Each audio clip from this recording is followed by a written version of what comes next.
어느 맑은 아침, 산사에서 부처님과 제자가 대화를 나누고 있다. 부처님, 요즘 들어 제 모습이 마음에 들지 않아 괴롭습니다. 사람들이 저를 어떻게 생각할까 두려워지고 제 외모도 마음에 들지 않습니다. 부처님은 미소를 지으며 말씀하신다. 사람들은 누구나 자신의 모습을 두고 괴로워하곤 하지. 그런데 그 괴로움의 근원이 무엇인지 생각해 본 적이 있는가? 저는 제 외모가 별로라서 사람들이 저를 무시할까봐 두렵습니다. 그런 생각이 떠나지 않아요. 그렇다면 세곤에 대해 이야기해 보자꾸나. 세곤은 우리의 몸과 신체를 말하지. 하지만 이 몸이 정말 나일까?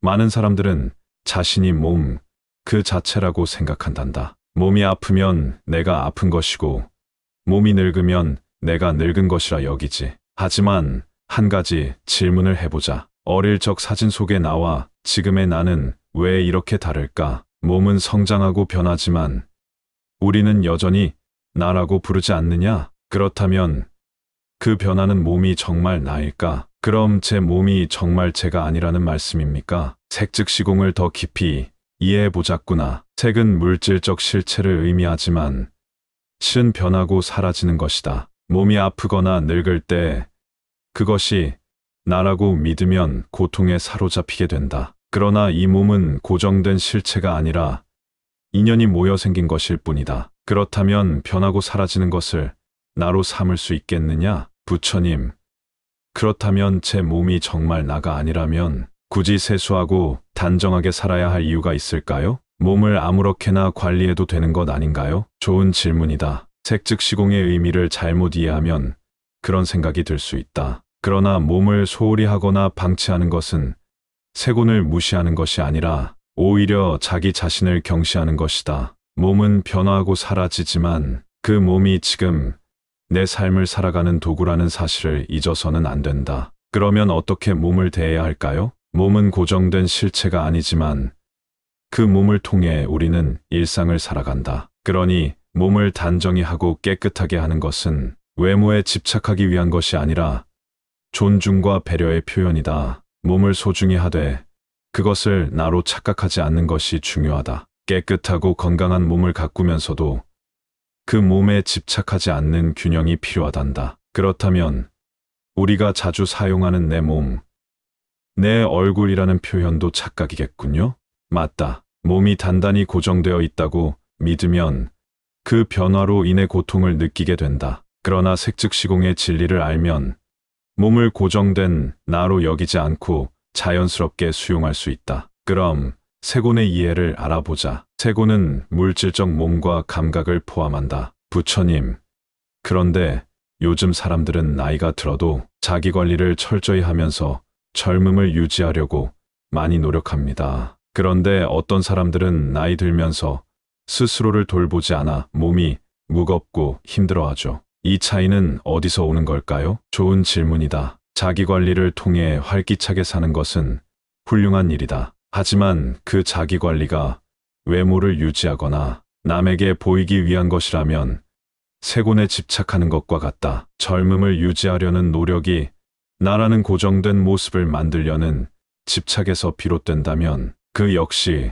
고통의 원인이 될 수 있다. 그렇다면 자기 관리가 중요하지 않다는 뜻인가요? 아니란다. 특히 현대 사회에서는 직업이나 역할에 따라 외모를 관리해야 하는 경우도 많다. 연예인처럼 사람들 앞에 서야 하거나 영업직처럼 사람을 자주 만나는 경우에는 단정하고 깔끔한 모습을 유지하는 것이 필수이기도 하지. 그렇다면 그런 경우에는 외모 관리도 필요하다는 뜻인가요? 그렇다. 하지만 그 관리의 목적이 중요하다. 외모 자체를 나로 여기고 그 이미지에 집착하면 세곤에 매이게 된다. 반면 단정한 모습이 사람들에게 신뢰와 긍정적인 인상을 주기 위한 것이라면 그것은 관계를 원활하게 하기 위한 배려의 표현으로 볼 수 있다. 그러면 외모를 관리하면서도 집착하지 않는 방법이 있을까요? 특히 요즘 현대인들은 외모를 가꾸기 위해 성형수술이나 피부 시술을 하는 경우가 많지. 문제는 한 번 수술을 하고 나면 다음에는 더 나은 부분을 찾게 되어 반복적으로 수술을 하게 되는 것이다. 이는 외모에 대한 집착이 커지면서 만족하지 못하는 심리적 상태로 이어진다. 그러면 성형수술이나 미용시술을 전혀 하지 말아야 하는 건가요? 그렇지 않다. 자신을 아름답게 하고 싶은 마음은 자연스러운 것이다. 그러나 그것이 나를 완성하기 위한 끝없는 집착으로 이어질 때 문제가 생긴다. 외모를 통해 행복을 찾으려 하지만 그 행복이 고정되지 않고 사라지면 더 큰 공허함이 찾아오게 된다. 그렇다면 어떻게 해야 할까요? 먼저 외모를 개선하려는 이유를 깊이 들여다보아야 한다. 그것이 자신을 존중하고 사랑하기 위한 것이라면 긍정적이지만 사회적 평가나 타인의 시선을 만족시키기 위한 것이라면 세곤에 대한 집착이 커지고 있음을 알아차려야 한다. 그러면 성형이나 시술을 하더라도 스스로 만족할 수 있는 기준이 필요하겠군요. 그렇다. 외모를 관리하되 그것이 나의 가치를 대변한다고 믿지 말아야 한다. 꾸밈과 자연스러움 사이에서 균형을 찾고 그 모습이 변화하더라도 나 자신을 사랑할 수 있는 마음가짐이 중요하다. 자신의 외모를 꾸미되 그것이 나 자신을 증명하는 도구가 아니라 상대방을 존중하고 소통하기 위한 수단으로 여겨야 한다. 외모 관리 자체가 목적이 되지 않고 삶을 살아가는 한 부분으로 이해한다면 집착에서 자유로워질 수 있다. 건강을 유지하고 생기를 더하는 것은 삶의 활력을 위한 좋은 일이다. 그러나 그것이 젊음이라는 고정된 이미지를 붙들고 있다면 그 집착이 오히려 고통을 만든다. 나이 들어도 활기차게 사는 것은 자연스러운 삶을 받아들이고 변화하는 몸을 수용하면서 관리하는 데 있다. 우리가 이 몸을 나라고 여기면 몸이 변할 때마다 괴로워진다. 그러나 이 몸도 사실 인연의 모임일 뿐이란다. 그렇다면 제가 제 외모에 집착하는 것은 잘못된 것인가요? 집착이라기보다 변화하는 것을 고정된 나로 착각하는 데서 괴로움이 시작되지. 젊었을 때와 늙었을 때의 모습이 다르듯 몸은 변하고 사라지는 것인데 그것을 나로 여기면 결국 고통으로 이어진다. 제자는 부처님께 직장에서 외모로 인한 자존감 문제에 대해 여쭙는다. 부처님, 직장에서 제 외모 때문에 자꾸 비교당하는 일이 많습니다. 특히 회식 자리에서 동료들이 저보다 잘생기거나 예쁜 사람을 칭찬할 때 저도 모르게 마음이 무너져요. 왜 나는 저 사람처럼 되지 못할까라는 생각에 빠지게 됩니다. 그것은 세곤에 집착하는 데서 오는 괴로움이구나. 사람들은 외모를 나로 여기고 그 외모가 남보다 못하다고 느끼면 스스로의 존재까지 낮게 평가하게 된다. 그러나 색즉시공을 기억해야 한다. 외모라는 것도 고정되지 않고 변하는 것이다. 젊을 때와 늙었을 때 모습이 다르고 건강할 때와 병들었을 때도 다르다. 변하는 것을 고정된 나로 여길 때 괴로움이 생긴다. 그렇다면 외모로 인해 자존감이 낮아지는 것을 어떻게 극복할 수 있을까요? 외모가 남과 다르다고 해서 그것이 너의 가치를 결정짓지 않는다. 색즉시공의 의미를 깨닫고 외모를 하나의 변화하는 현상으로 받아들여야 한다. 중요한 것은 그 변화 속에서도 자신의 본래 가치를 지키는 것이다. 그렇다면 비교당할 때마다 그 생각을 떠올리면 되겠네요. 그렇다. 외모로 인해 생긴 감정도 흘러가는 구름처럼 지나가게 두면 된다. 그 집착에서 벗어날 때 마음이 편안해진다. 그 제자는 외모 때문에 마음이 상했지만 색즉시공을 깨닫는다면